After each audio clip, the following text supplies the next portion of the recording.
Ibrahim Niass.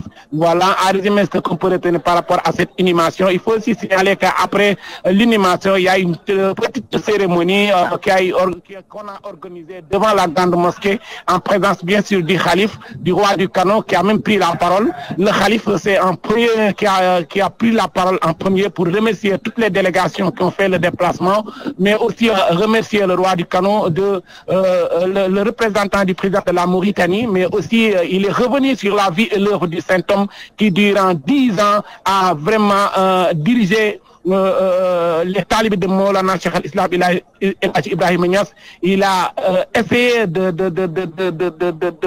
parler de Serigne Cheikh Tidiane Ibrahim Niass, qui est, rappelons-le, une référence. Donc voilà, à résumer, après le roi du Canon est aussi revenu sur les relations qui ont toujours existé entre Serigne Cheikh Tidiane Ibrahim Niass et le Nigeria, mais aussi la Mauritanie, de même le représentant de la Mauritanie. Après le marabout, notamment le chef religieux, le nouveau calife a prié pour les nombreux fidèles qui ont fait le déplacement. Il faut rappeler que la cité religieuse ne désemplissait pas depuis 10 heures. Des milliers et des milliers de fidèles ont pris d'assaut la cité religieuse pour venir assister à cette inhumation de leur guide, cette inhumation de leur marabout, c'est Cheikh Tidiane Ibrahim Niass, un homme qui a beaucoup fait durant toute sa vie. Depuis qu'il est accédé au Khilafa en 2010, il a fait beaucoup de réalisations dans cette cité religieuse, notamment l'assainissement des routes, mais aussi la maison haute, mais aussi il a sorti le village de Darumbiten où est natif sa mère de l'enclavement. Darumbiten était un contrée vraiment coupé du reste du monde, oublié par les pouvoirs publics. C'est grâce au calife qu'il a beaucoup fait dans cette dans ce village situé au cœur, niché au cœur même du Saloum. Voilà à résumer ce qu'on peut retenir. Présentement, le calme est un peu revenu. Les fidèles sont en train de rejoindre leur domicile. On nous signale même qu'il y a des délégations qui doivent quitter le Sénégal pour rejoindre leur pays respectif. Voilà ce qu'on peut retenir. En tout cas, c'est qu'ici tout à l'heure, nous allons animer une émission. Walfadjri est toujours va accompagner les fidèles par rapport à cette triste nouvelle. Donc, tout à l'heure, il y aura une cérémonie, l'émission d'Inès Diamono qui sera animée avec Moustapha Diop et Oustas Hassan Diouf. Donc, nous avons d'éminents invités qui vont parler de la vie et l'œuvre de l'Issouf disparu, mais aussi du tout nouveau calife à la personne de Cheikh Mahi Ibrahim Niass. Voilà, Khadi, si vous n'avez plus de questions, je vous rends l'antenne. C'était Mamadou Makhtar Sarr depuis Medina Baye pour la radio-télévision Walfadjri. Merci à vous, plutôt, Mamadou Makhtar Sarr, pour tous ces éclaircissements. Que la terre de Medina Baye lui soit légère. Et parlons présent de la pandémie du Covid-19. Bilan de ce jour, 5 nouveaux décès annoncés ce jeudi lors de son point quotidien. Le ministère de la Santé et de l'Action sociale a aussi révélé 117 nouveaux cas sur un total de 1917 tests réalisés. Et parmi les nouveaux cas, 18 sont issus de la transmission communautaire. Et tous les départements de la région de Ziguinchor sont touchés par la pandémie du Covid-19. Le médecin-chef de région qui parle ainsi soutient que 210 cas ont été confirmés dans la zone, dont 15 décès, soit un taux de létalité de 5%, alors que la moyenne nationale tourne autour de 2%. Je vous propose de suivre la déclaration de Dr Maodo Malik Diop. Il est le médecin-chef de Ziguinchor, interrogé par Amadou Khalid Diémé. Les statistiques. Donc, actuellement, le virus n'est pas une personne. Même les agents de santé, n'est-ce pas, sont actuellement touchés. Donc, c'est dire que vraiment cet appui vient à son heure. Donc, avec ces masques FFP2, c'est sûr que ça va renforcer de façon très considérable donc, la protection des agents de santé. Donc, je voudrais aussi en profiter pour lancer un appel, surtout envers la population, vraiment pour dire de ne pas baisser les bras. Ce n'est vraiment pas le moment de baisser les bras. Parce que moi, quand je vois des fois le comportement des populations, c'est comme si c'était la fin de l'épidémie, c'est comme si le virus ne circulait pas, alors qu'actuellement, tous les départements de la région sont touchés. Tous les districts sont touchés. Donc, pour vous donner quelques chiffres, quand je prends le département de Ziguinchor, donc ils sont actuellement à 210 cas confirmés depuis le début. Donc, vous prenez le département de Bignona, ils sont à 40 cas. Le département de aussi à 12 cas. Donc, ce qui fait un total de 262 cas pour la région. Et dans ces 262 cas, donc, nous avons dénombré 15 décès. Donc quand vous faites un peu le rapport, le taux de mortalité, vous voyez rapidement que nous sommes presque à plus de 5%, n'est-ce pas, de mortalité, ce qui est très grave et ce qui est vraiment au-dessus même de la moyenne nationale. Parce que jusqu'à hier, je crois, on était à 2344 décès pour 10 344 cas confirmés pour 209 décès. Donc quand vous faites le rapport aussi, donc ça vous donne 2%. Donc de mortalité. Actuellement, nous sommes à 5%. Donc ça veut dire que la situation est grave. Voilà. Et vraiment, je voudrais lancer un appel aux populations pour qu'ils respectent encore les mesures, n'est-ce pas, barrières. C'est des armes, c'est les seules armes dont nous disposons d'ailleurs pour combattre le virus. Et c'est des armes qui sont très efficaces.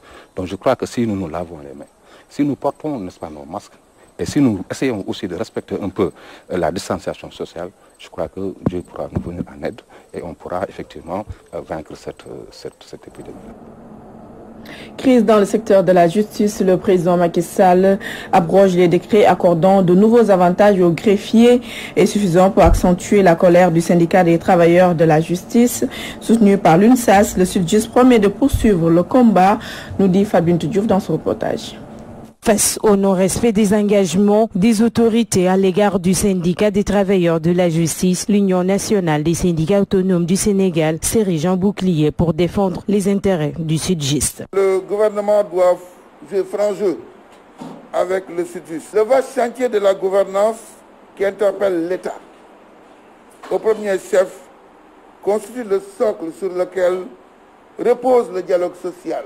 En effet, en mettant l'accent sur les formes de concertation, de participation, de négociation et de transparence, la gouvernance favorise le partenariat des acteurs et la convergence des intérêts. De l'avis du secrétaire général Madame Bassok, le Sud-Just est laissé en rade dans ses plateformes revendicatives. Le Sud-Just réclame à la tutelle la mise en œuvre du protocole d'accord du 17 octobre 2018, la publication au journal officiel des décrets numéro 2018-2259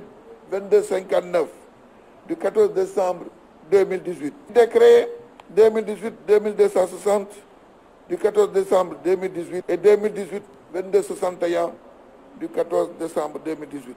Des discussions au point mort, l'UNSAS se demande à quel jeu joue le ministre de la Justice et tape du poing sur la table. Du 17 février 2020 et du 17 juin 2020, le président de la République avait donné des instructions au garde des Sceaux pour lui demander très clairement de tout mettre en œuvre afin de donner suite aux demandes du Sud-Just, afin de pacifier le climat social dans le secteur de la justice et assurer la continuité du service public de la justice. À quel jeu joue le gouvernement? Celui du dialogue ou celui de la duperie?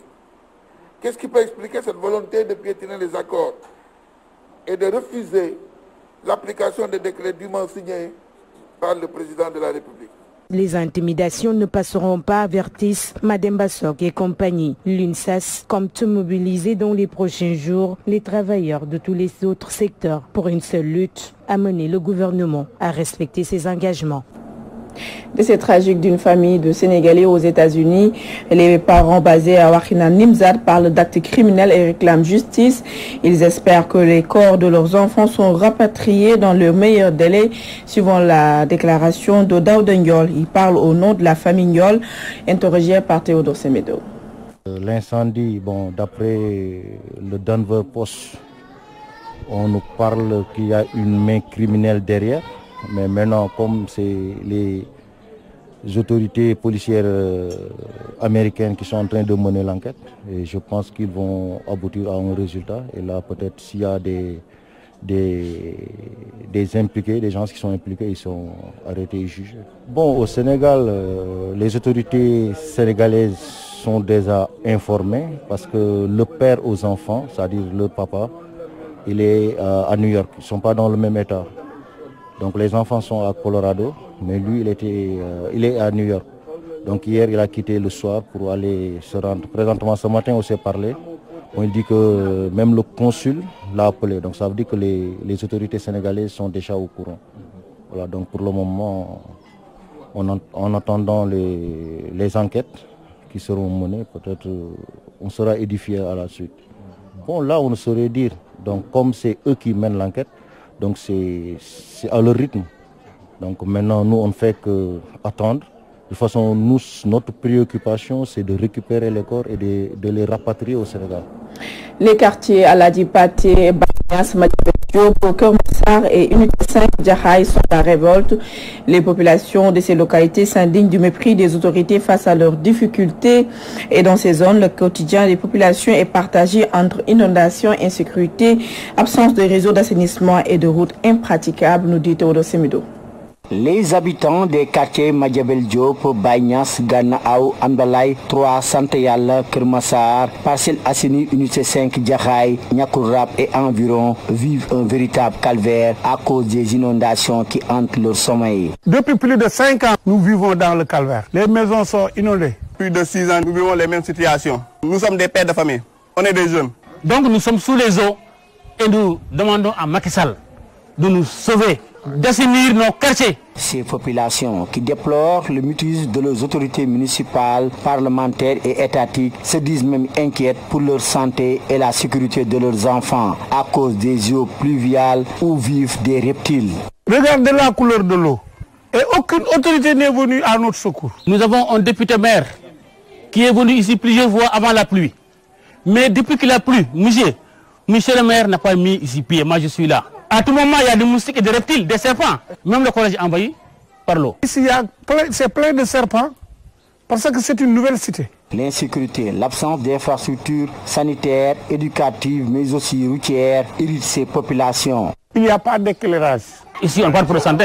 Le service d'hygiène aussi doit venir pomper parce que nous sommes blessés par les moustiques. Les enfants ne peuvent pas aller à l'école. L'insécurité, n'en parlons pas parce qu'il n'y a pas de poste. Les postes sont à 4 km de chez nous. On n'a rien. Nous-mêmes, on se cotise pour faire des comités de vigilance, payés par les habitants. Nous voulons être en sécurité. C'est l'État qui va voir s'il faut une gendarmerie ou un poste de police. Ces habitants de Keur Massar et de Jaxaay, désemparés, menacent de dire sur le ton dans les prochains jours si les autorités ne réagissent pas. Ce que nous demandons, qu'on parvienne à ce que nos maisons ne soient plus inondées. Nous voulons des mesures urgentes.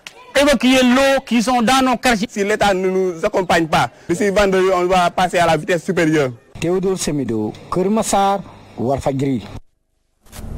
Les habitants des quartiers Guy Mouride et de Touré et Terumbalit de Mbour, abhorrant des brassards rouges, ils fustigent leurs nombreuses difficultés liées à l'insécurité et selon elles, leurs localités sont devenues le repère des malfaiteurs.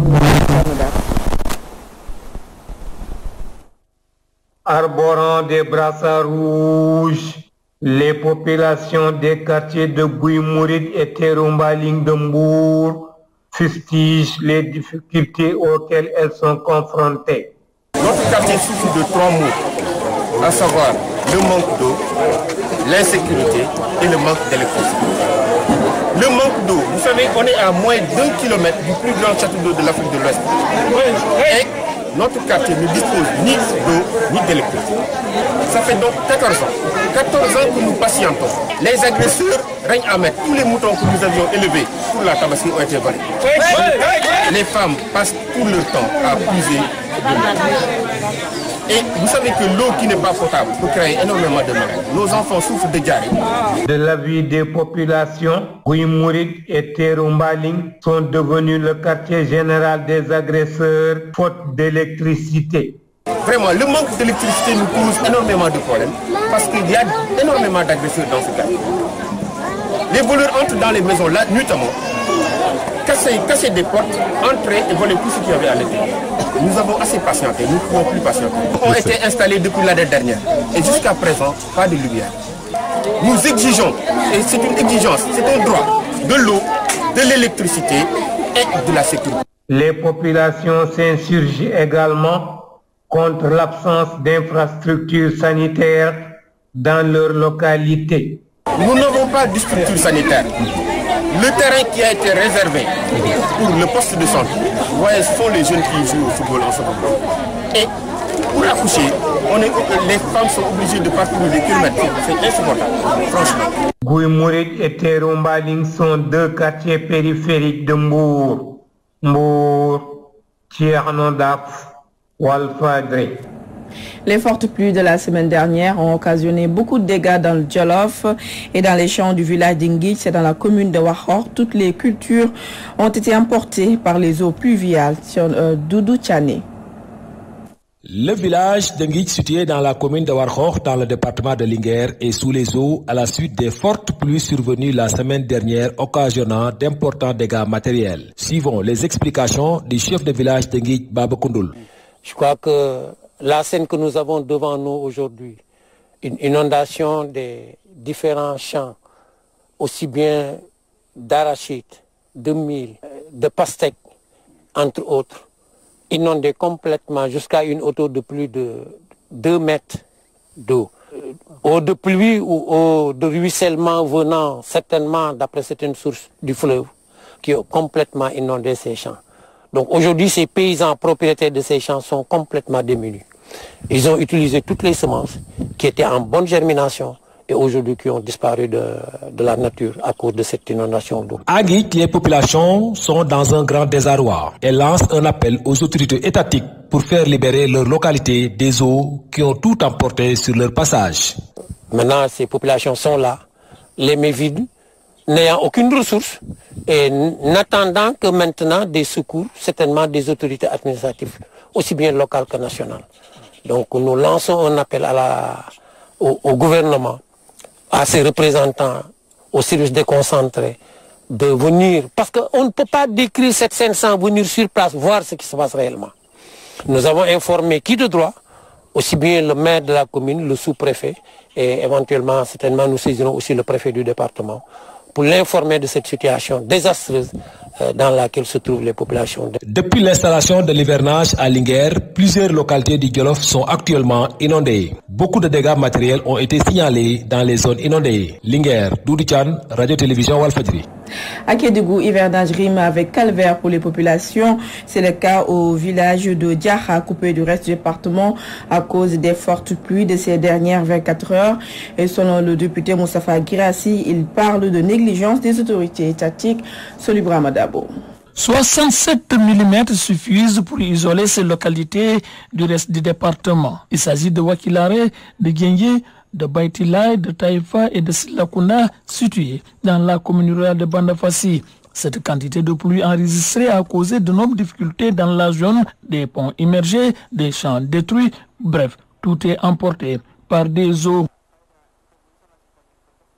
Nous sommes délaissés pour compte car nous ne savons plus où donner de la tête. D'ailleurs, dès que l'hivernage arrive, bonjour, au calvaire, la route est coupée et nous ne pouvons plus aller à Kédougou. Pire, pour évacuer les malades, surtout les femmes enceintes, c'est un véritable parcours du combattant. Franchement, nous ne savons plus quoi faire. Nous demandons l'aide aux autorités étatiques afin qu'on puisse traverser ces bras sans aucun problème. À supporter. Durant l'hivernage ici, nous sommes tellement fatigués. Notre base ici, c'est à Kédougou. Venu en pèlerinage dans son village d'origine, Moustapha Girassi, ex-maire de Kédougou, bloqué par des eaux, ne dira pas le contraire. Parfois, ce sont des personnes qui doivent tout simplement aller à l'école. Parfois, c'est d'autres qui doivent aller à Kédougou pour se ravitailler. Vous imaginez en cas d'urgence la difficulté que rencontrent ces parents, ces familles, ces foyers, ces cultivateurs, ces élèves, pour justement aller à la rencontre d'autres personnes de la région. C'est extrêmement difficile, c'est insoutenable. Même s'il y a de plus en plus d'investissements dans le secteur minier, mais ce sont des investissements qui ne profitent qu'à d'autres qui ont les moyens d'investir et de tirer profit donc de ces investissements-là. Conscient de ces difficultés, Moustapha lance un cri du cœur. Je lance un appel encore une fois au ministre du Transport, au président de la République, au gouvernement du Sénégal, pour avoir beaucoup plus d'empathie et comprendre un peu mieux, un peu plus les préoccupations des populations. Nous avons murmuré, crié, pleuré, mais toujours le même statu quo. De grâce, comptez-nous parmi les Sénégalais, on laissait entendre ces jeunes. Désolé, Kédougou. Solibra Madabo, Hassan Sané, pour la radio-télévision, Walfadjri. Dépossédés de leurs terres, les populations de Mewan, c'est dans le département de Tivaouane, réclament la révision du paramètre d'indemnisation proposé par les industries chimiques du Sénégal et disent n'avoir pas été associés à la prise de décision. Ibrahima Ndiaye. N'étant pas associés par la mise en place d'un barème d'indemnisation de leurs terres, les populations de la commune de Mewan sortent de leur mutisme pour dénoncer ce qu'elles appellent une injustice. Elles réclament la révision du barème d'indemnisation proposé par les ICS. Nous lançons un appel solennel au président de la République, M. Macky Sall, de nous venir en aide avant que la situation ne dégénère entre les parties. En ce qui concerne ce soi-disant barème consensuel du département de Tivaouane, nous vous signifions qu'aucun paysan n'a été convié au moment de sa mise en place et par conséquent, nous ne pouvons nullement s'y soumettre. Il est inadmissible que des paysans soient dépossédés de leur seule source de subsistance avec un barème d'indemnisation aussi dérisoire et aussi insignifiant par rapport au préjudice subi. Face à cette situation, ces populations de Mewan disent qu'elles ne céderont pas à aucune menace. Sans comprendre le fait que les ICS se font des milliards dans la zone et entraînent les populations dans un dénuement total, tout en refusant de les indemniser à sa juste valeur.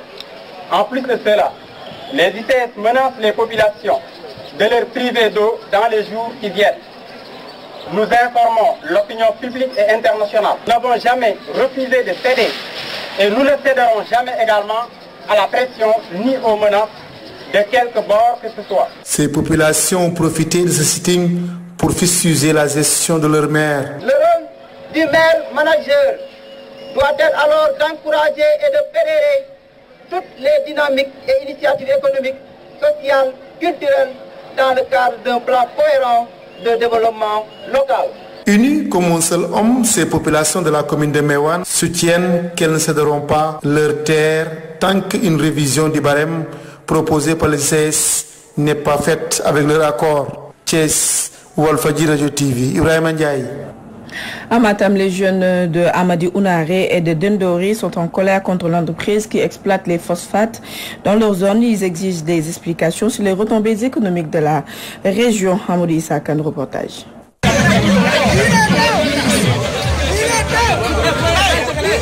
Les jeunes de Hamadi Hunare, Ndendori et autres villages impactés par l'exploitation des phosphates de Matam ont battu le macadam pour exiger la lumière et toute la lumière sur ces ressources minières. Sous un soleil de plomb, Ousmane Ba et ses camarades dénoncent l'accaparement de leurs terres par ces sociétés venues de nulle part. En plus, la main-d'œuvre locale est complètement laissée en rade.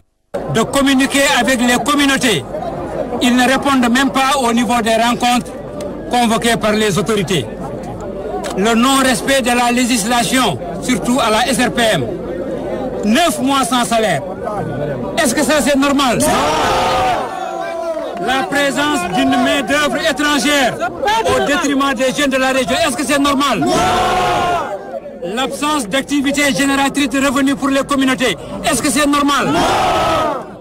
Maintenant, nous demandons à l'État de diligenter et de régulariser le versement des fonds, de diligenter le fonds d'appui au développement des collectivités locales, de payer les indemnisations des champs. Nous exigeons la présence des sociétés dans les rencontres. En présence des forces de l'ordre venues encadrer la marche, les jeunes ont quitté Hamadi Hunare et ont atterri à Ndendori, distance seulement de 5 km. Ils interpellent les plus hautes autorités de ce pays afin que leurs doléances soient réglées. Nous avons essayé d'entrer en contact avec la société d'exploitation des ressources de Matam, mais c'était vain. Matam Amadou Issakan, Radio-Télévision, Walfadjri. Et puis retour à Dakar, cri de détresse des commerçants de Diamniadio. Un camion malien en partie calciné menace de sécurité en plus de les empêcher de mener convenablement leurs activités. Elle demande une réaction rapide des autorités étatiques et locales, suivant la réaction de leur porte-parole, Issa Mbaye, au micro de Nazib Sagna. Je suis venu prêter main forte aux braves dames qui sont là ici présentes. Vous voyez, c'est un drame. Et ça a causé beaucoup de dégâts. Un camion malien qui quitte le Mali, arrivé à 1 kilomètre de là où vendaient ces braves femmes, la fumée a commencé à se manifester. Donc le camion a pris feu. Nous lui avons demandé de continuer pour ne pas impacter ces braves dames. Parce qu'il y a 19 cantines qui ont été impactées. C'est pourquoi ces braves femmes-là veulent retourner vers le président de la République pour lui demander main forte, plus particulièrement à sa femme, Marième Faye Sall, qui ne cesse de les aider. Madame la Première Dame, ces braves femmes vous demandent une aide et une aide constante quand même. Ce sont des mères de famille qui ne dépendent que des femmes qui, lors des élections, ont tous manifesté leur appartenance à côté du président de la République. À la veille de la Tabaski, elles ont commandé des tonnes de pastèques, des tonnes de mandarines, des tonnes de melons, des tonnes de bananes. Mais aujourd'hui, la fumée qui dégageait du camion a détruit tous ces fruits.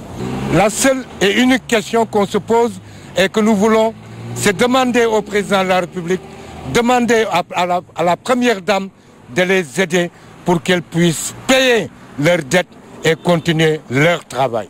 Nous demandons aux autorités compétentes de venir dégager tout ce qu'il y a comme balles de coton, tout ce qu'il y a comme ferraille pour qu'elles puissent continuer leur travail. Parlons de politique à présent. Le colonel Abdourahim Kébé tourne le dos à Idrissa Seck, le désormais ex-secrétaire national chargé de la défense et de la sécurité de Rewmi a annoncé sa démission dans un communiqué rendu public ce jeudi. Issati nous en dit plus.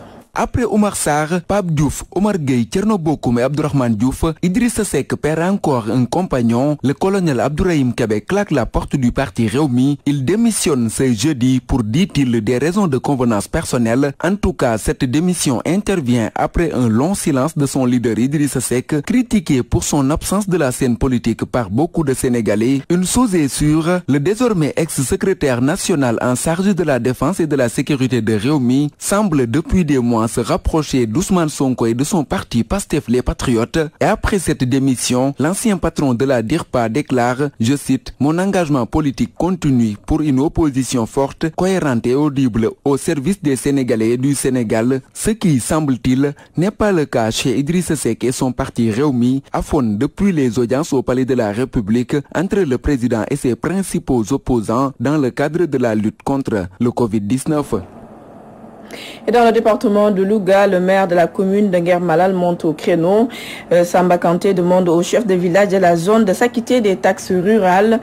Et selon lui, ces ressources vont permettre de construire des écoles ou des postes de santé. Suivant la déclaration du maire de Nguer-Malal, il se nomme Samba Kanté. Il s'est entretenu avec Omar Kairé. Les taxes, d'une manière générale, constituent une ressource de taille. Surtout les taxes sur les revenus des personnes qui vivent dans la collectivité territoriale. C'est extrêmement important. Moi, je me rappelle très bien. À un moment donné, on a sensibilisé jusqu'à avoir presque 100% de paiement de taxes rurales. Aujourd'hui, nous avons connu une baisse du taux de recouvrement. Mais aussi, au sein même des carrés qui constituent les cellules de base pour le paiement de ces taxes, nous avons vu que les gens trichent. Au lieu de déclarer l'ensemble des personnes qui vivent dans la concession, ils déclarent peut-être le tiers, le cinquième. Ceci, je pense que pour un bon citoyen, cela est une très mauvaise pratique. Et nous allons effectivement réfléchir pour contraindre les gens, les uns et les autres, à s'acquitter de manière générale les taxes qu'ils doivent à la commune. Et c'est ça qui nous permet aujourd'hui de faire des réalisations. À partir de quoi nous allons construire une salle de classe? À partir de quoi nous allons acheter ce riz-là? À partir de quoi nous allons faire une adduction d'eau pour Lumbalmbadj ou Wendou-Fandou, etc. Donc, c'est une ressource qui est extrêmement importante qu'on peut stabiliser au sein de la commune. Et je compte sur la bonne prise de conscience des chefs de village, effectivement, pour que vraiment Nguer-Malal puisse se compter parmi les meilleures communes qui recouvrent intégralement leurs recettes. Ainsi s'achève ce 20h que j'ai eu le plaisir de vous présenter. Merci de nous avoir suivis. Restez fidèles au programme de Walf TV. Bonne suite des programmes. Au revoir et à demain.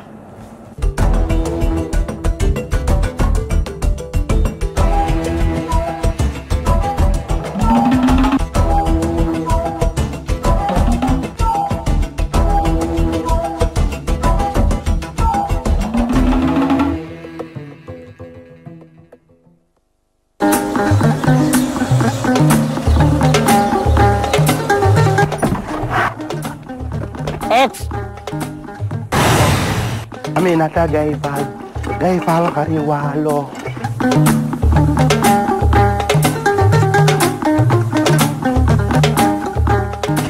Ah, did it. Ah, no. did it. Enfin. Hey, Matt.